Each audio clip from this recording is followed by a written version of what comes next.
Record News Rural. Oferecimento Valtra, 65 anos de Brasil.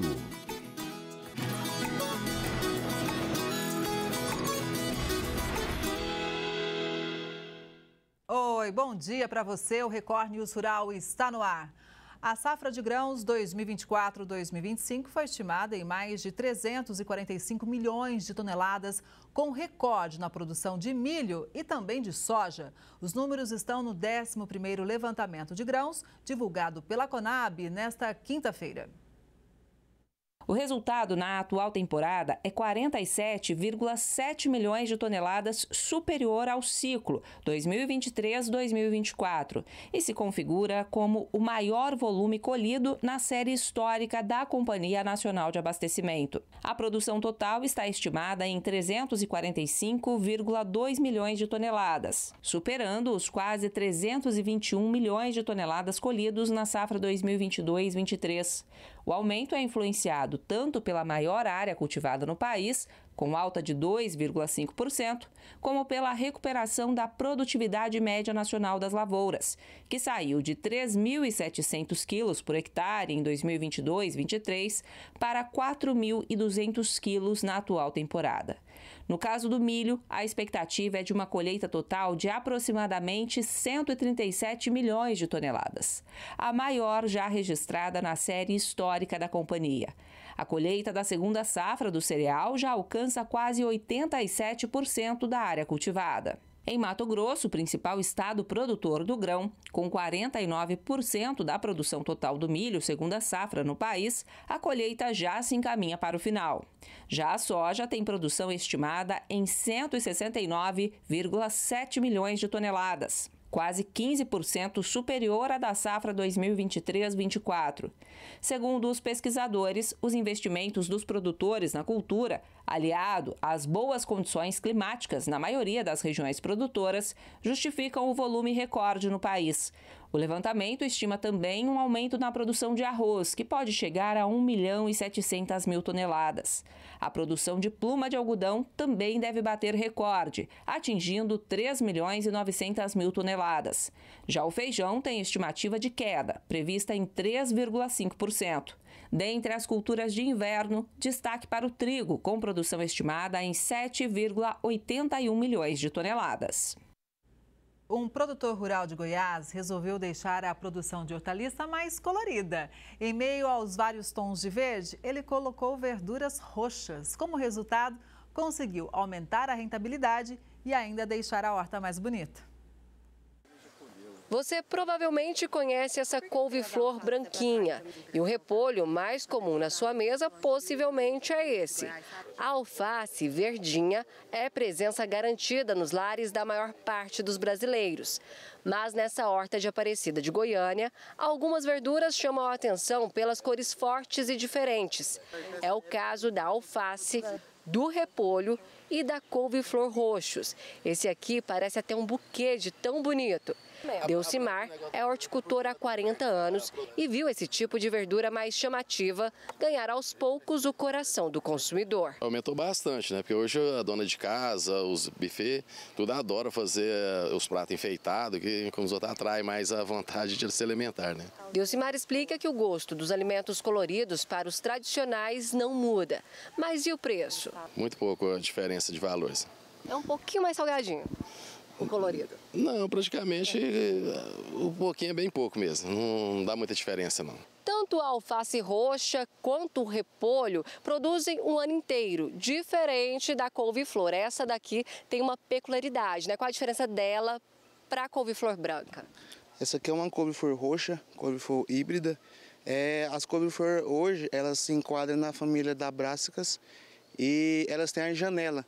Então essa couve-flor roxa ela é uma couve-flor de inverno, a janela dela é de fevereiro a junho, e semeio, e manejo é o mesmo manejo da couve-flor branca, que é a mais conhecida no mercado. O Wellington, que é o responsável técnico pela horta, explica o motivo dessa coloração. Foi vários estudos, né? Melhoramento genético, cruzamento de 2 materiais híbridos para chegar a esse potencial, essa coloração. Os tons mais vivos, além de deixar o prato mais bonito, deixa também mais nutritivo.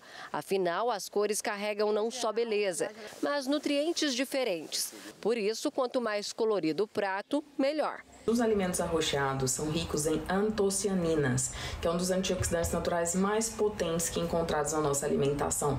Extremamente bom para a saúde cardiovascular, controle da pressão arterial, riquíssimo em substâncias que combatem as nossas células, né? Principalmente protegendo nosso DNA e RNA contra doenças, por exemplo, contra o câncer, o envelhecimento, doenças autoimunes, doenças metabólicas e por aí vai. E antes de terminar essa reportagem, vai aí uma dica valiosa. Na hora do cozimento da couve-flor roxa, sempre colocar um pouco de limão ou vinagre para ela manter essa coloração.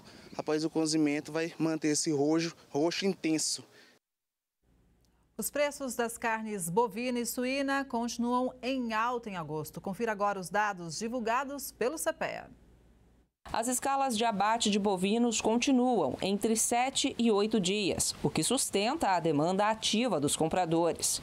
Ao oferecer valores maiores, frigoríficos estimulam pecuaristas a negociar, aumentando a liquidez no mercado.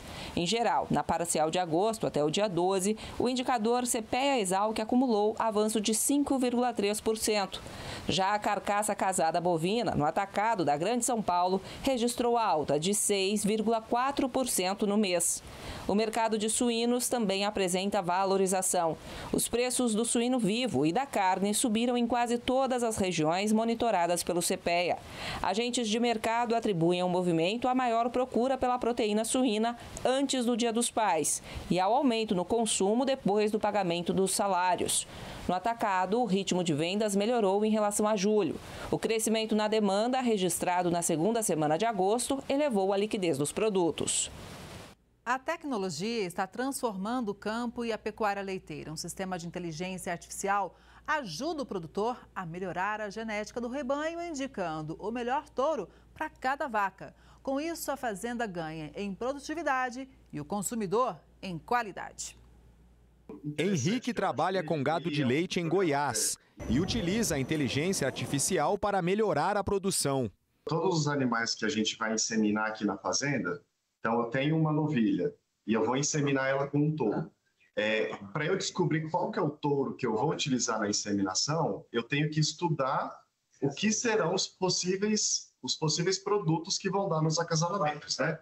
A tecnologia está cada vez mais presente na pecuária. No gado leiteiro, o sistema de inteligência artificial analisa as características da vaca e indica qual o melhor touro para fazer o acasalamento. Você coloca o pedigree do animal, pai, avô e bisavô. Esse programa, então, vai fazer a predição genética desse animal com uma correlação altíssima com o genoma, que hoje é o programa que dá um indicativo para a gente a genética daquele animal. E aí, a partir disso, a gente consegue entender quais são os melhores animais da fazenda, quais são os piores e, principalmente, qual é o touro melhor para acasalar com aqueles animais. A veterinária explica que a inteligência artificial vai melhorar a genética da próxima geração do gado leiteiro. A tecnologia utiliza redes neurais artificiais, ferramentas que imitam o cérebro humano, para enxergar e interpretar a estrutura do animal. Ele vai devolver para a gente o dado genético daquele animal. A partir desse dado genético, a gente entende quais são os pontos de oportunidade que cada fazenda tem. Então, pode ser que uma fazenda precise melhorar a questão de qualidade do leite, outra precisa melhorar a longevidade dos animais. A gente vai entender tudo isso e, junto com o criador, a gente vai estabelecer qual é o nível genético da próxima geração que vai nascer na fazenda. E aí o programa vai, então, indicar o melhor touro para aqueles animais. Bom, mas se o produtor não sabe o pedigree do animal, o bisavô, o avô, o pai de determinada vaca, não tem problema. Os pesquisadores desenvolveram uma nova tecnologia. Por meio de uma foto, é possível identificar 15 características da vaca. Basicamente, nós precisamos de uma imagem lateral e uma do posterior do animal, no qual a gente consegue extrair todas as informações visíveis do animal, né? Por exemplo, todas as informações de conformação do animal, e com base nisso a gente consegue calcular uma força para eficiência alimentar, caracterização leiteira, conformação, saúde do animal, e com base nessas informações traçar um planejamento genético também, ou seja, nós conseguimos atender até o produtor pequeno que às vezes não tem pedigree do animal, mas ele vai ter agora uma entrada nesse mundo de aceleramento genético. O sistema de inteligência artificial está sendo utilizado há 1 ano por quase 1.000 produtores de leite do Brasil. Você precisa, basicamente, informações de pedigree. Com base nessas informações, ela consegue mapear toda a genética do animal e trazer todas as 54 principais características da raça holandesa e da raça Jersey. Com vacas mais saudáveis e produtivas, o produtor ganha eficiência e o consumidor qualidade na mesa. É a tecnologia ajudando a escrever o futuro do leite no Brasil.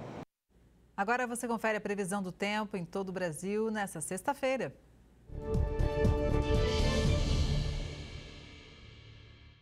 Semana que termina com muita atenção ainda para o tempo extremamente seco no Brasil e a frente fria se deslocando bem próximo à altura do litoral da Bahia, estimulando ainda mais umidade.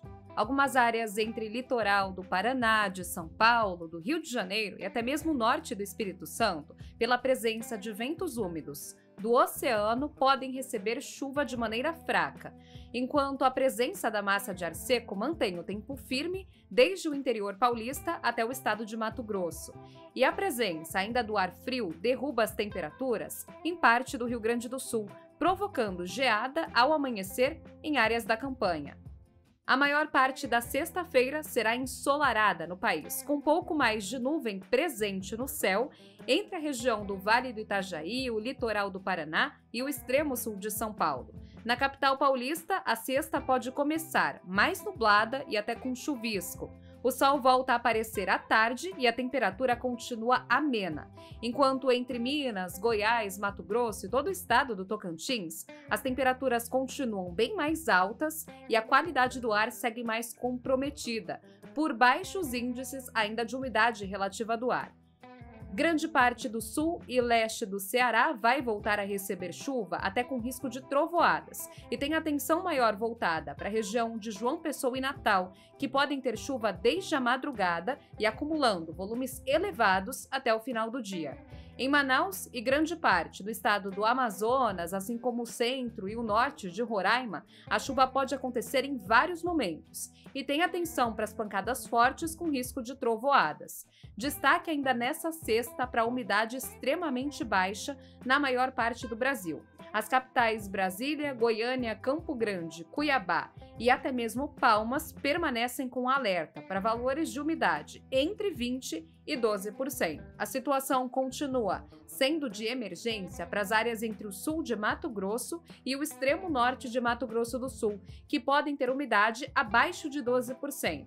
Entre áreas do interior de São Paulo, do sul do Piauí e até mesmo do norte da Bahia, a umidade pode ficar em atenção durante o período da tarde. Já o risco de chuva volumosa fica ainda concentrado sobre a costa leste do Nordeste, região do Recife, Maceió e Salvador com risco de temporal. E atenção voltada ainda para a chuva que pode cair de maneira frequente entre o litoral de São Paulo e o sul do Rio de Janeiro. As capitais Macapá, Boa Vista e Manaus terminam a semana ainda com previsão de fortes pancadas de chuva. Em relação à temperatura, sexta ainda com temperatura amena em São Paulo, não passando de 21 graus. E ar frio, mantendo a máxima baixa em Porto Alegre, que não deve passar dos 18. Já em Palmas e Cuiabá, a temperatura sobe até os 34 graus. E a máxima pode chegar até 35 em Rio Branco, no Acre. O setor do cacau do Brasil pode ter perdas de 180 milhões de reais esse ano. Isso por conta do tarifaço norte-americano. E quem chega com as informações para a gente é a Ana Paula Lozzi, que é presidente executiva da Associação Nacional das Indústrias Processadoras de Cacau. Bom dia, Ana Paula. Seja sempre muito bem-vinda ao Record News Rural.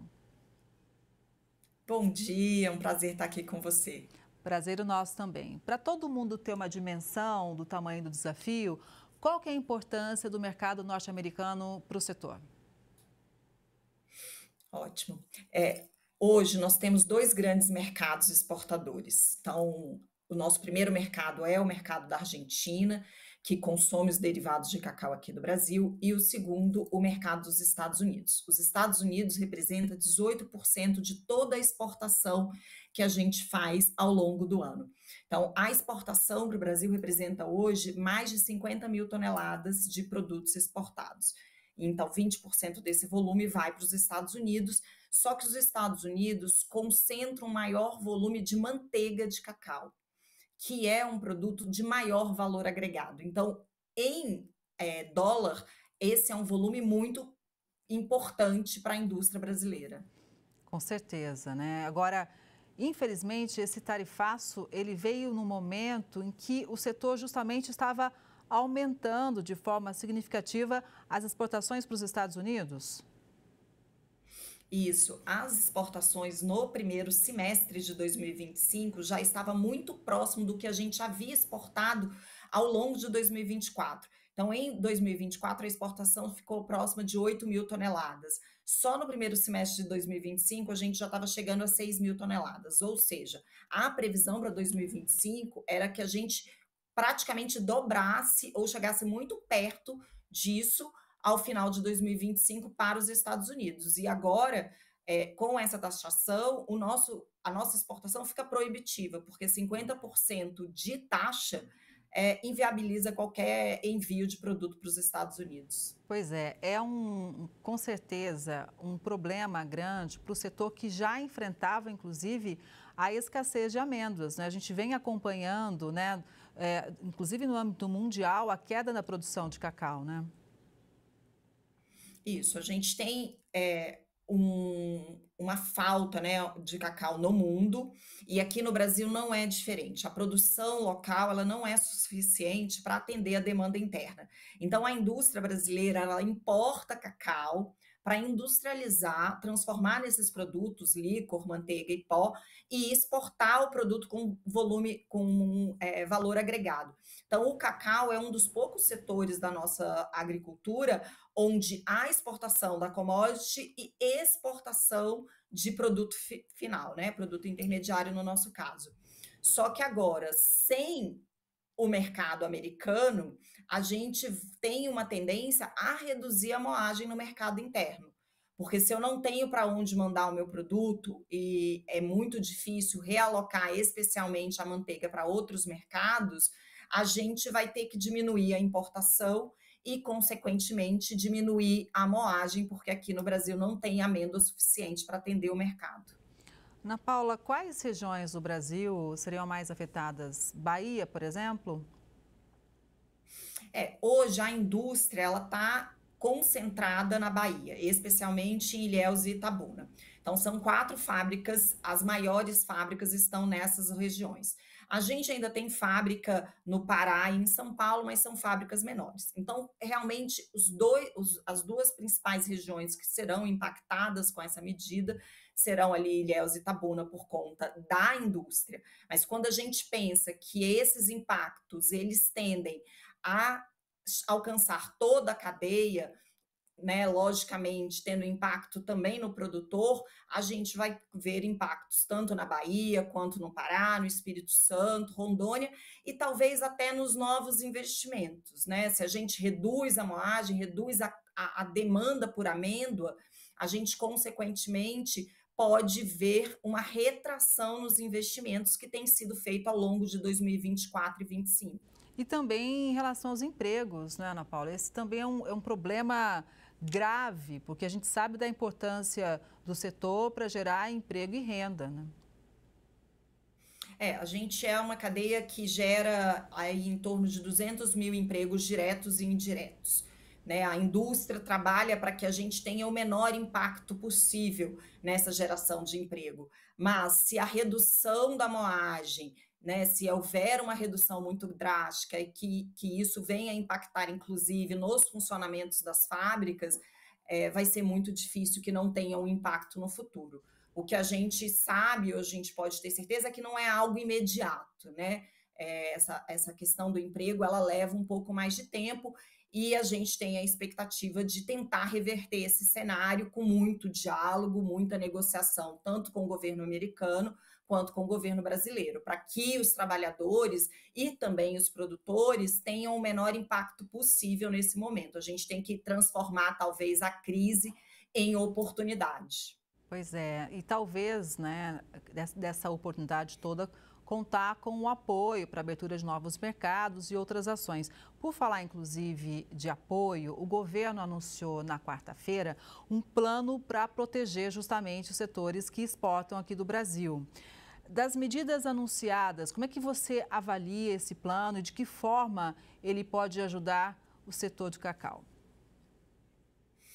A gente percebe que realmente houve um esforço muito grande do governo federal em atender às solicitações dos setores afetados, né? Foram muitas reuniões com o Ministério da Indústria e Comércio, com diferentes setores, a AIPC participou de várias reuniões. Então, uma das medidas que eram muito importantes para a cadeia do cacau diz respeito à prorrogação dos prazos de drawback. Como eu expliquei, a indústria moageira importa cacau para industrializar esse cacau e exportar o produto com valor agregado. E a gente utiliza esse mecanismo, que é um mecanismo que suspende a cobrança dos tributos de importação para que a gente possa exportar sem carregar imposto na exportação. Só que se a indústria não consegue cumprir o compromisso de exportação no prazo estabelecido, ela tem que recolher os impostos e pagar uma multa. Então, ao prorrogar esse prazo, o governo dá uma chance para que essas empresas possam procurar novos clientes e exportar esse produto num prazo maior. No entanto, ao analisar a MP, a gente vê que existem alguns elementos que precisam ser melhorados nessa medida. Então, agora a gente vai negociar com o Congresso Nacional para que essas melhorias venham. A questão do Reintegra é um outro ponto importante, né? O projeto do Reintegra, ele permite que as indústrias exportadoras recebam de volta 3% do que foi pago em tributo. Então, a gente vai ter que agora entender como é que vai se dar isso, especialmente, se vai conseguir atender a indústria moageira. Vai ser um projeto que vai tramitar no Congresso Nacional, então precisa de uma tramitação célere, que é o que a gente espera do nosso Congresso, das nossas lideranças, e talvez ali a gente tenha que trabalhar para incorporar o cacau e seus derivados, porque na primeira versão do Reintegra o cacau e os derivados não estavam integrados. Pois é, então agora é o momento de ajustes, né, do setor buscar por esses ajustes mesmo, que precisam para atender da melhor forma, né? Em relação às linhas de crédito, como que você avaliou os anúncios?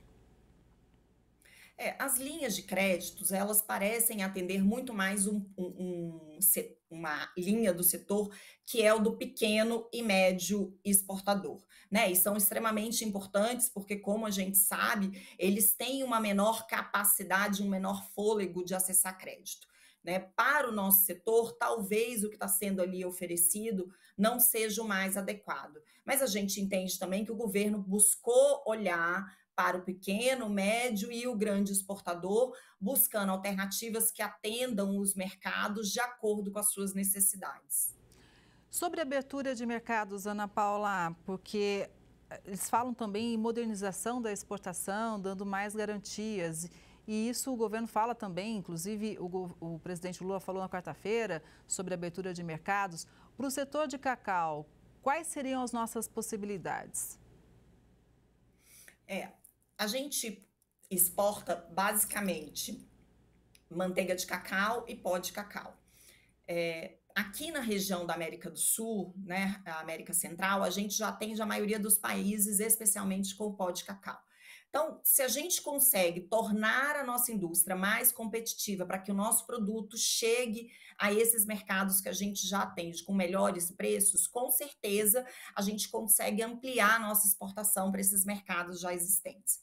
A manteiga de cacau já é um produto que tende a ser vendido para países mais ricos, porque é um produto com maior valor agregado, ele é consumido mais em países mais ricos. Quando a gente pensa, por exemplo, no mercado europeu, que talvez fosse um bom mercado para a gente, é um mercado onde o nosso produto não entra competitivo.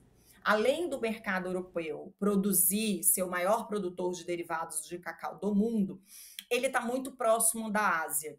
Então, o produto asiático chega lá muito mais competitivo. Então, se a gente for trabalhar novos mercados, a gente precisa focar muito aqui no que a gente já tem de mercados, então nos tornarmos mais competitivos para esses mercados e talvez olhar para o mercado mexicano e o mercado canadense, esse sim, podendo haver uma ampliação considerável da compra dos nossos produtos. Até porque o cacau brasileiro é muito reconhecido pela qualidade, Ana Paula. A gente sempre frisa isso aqui. E a Apex Brasil fez um movimento de trazer, muitas vezes, compradores internacionais para conhecer todo o processo produtivo, né? Conhecer, inclusive, as fazendas. Você acha que esse pode ser um caminho?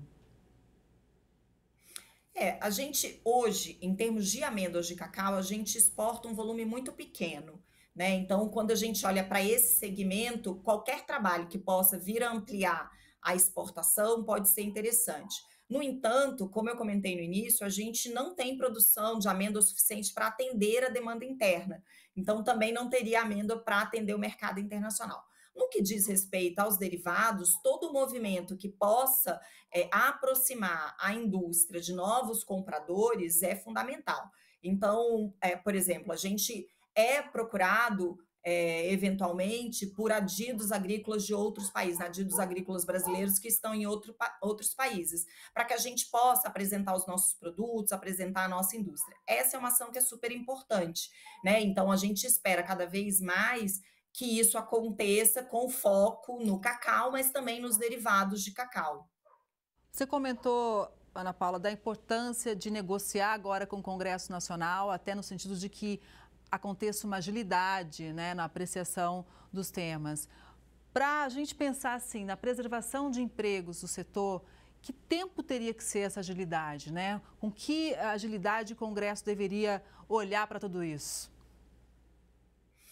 A gente entende que a medida provisória ela já está em vigor, né, e ela tem 120 dias para ser apreciada. O quanto antes essa medida provisória for apreciada, forem feitos os ajustes necessários a ela, melhor, né? E o mesmo acontece com o projeto de lei complementar que trata sobre o Reintegra, né? Um projeto de lei complementar tende a ter uma tramitação mais lenta do que uma medida provisória, mas a gente sabe que o Congresso também está comprometido em aprovar as medidas que tratam da mitigação referente às tarifas e que vai fazer isso na maior celeridade possível. Bom, e claro que a gente vai seguir acompanhando, né, e sempre estando aqui de portas abertas para o setor, né, um setor que é importante, como você disse, gera muitos empregos, né, então esperamos que a gente passe por esse desafio, como você disse, criando oportunidades, né, saindo inclusive mais fortes de tudo isso. Isso mesmo, a gente precisa continuar trabalhando colaborativamente, todos os elos da cadeia, se fortalecendo. A gente precisa continuar trabalhando para ampliar a produção de cacau no Brasil, para a gente depender cada vez menos da importação e, claro, levando os nossos produtos para diferentes mercados para que a gente dependa cada vez menos de um único mercado importador. Ana Paula, foi muito importante te ouvir, muito obrigada, viu, por trazer todos esses dados para a gente. Um bom dia e até a próxima. Até a próxima, obrigada e a gente está sempre à disposição. Um abraço. Um abraço, obrigada mais uma vez. E essa edição do Record News Rural fica por aqui. Obrigada pela sua audiência. A gente se vê no próximo programa. Até lá!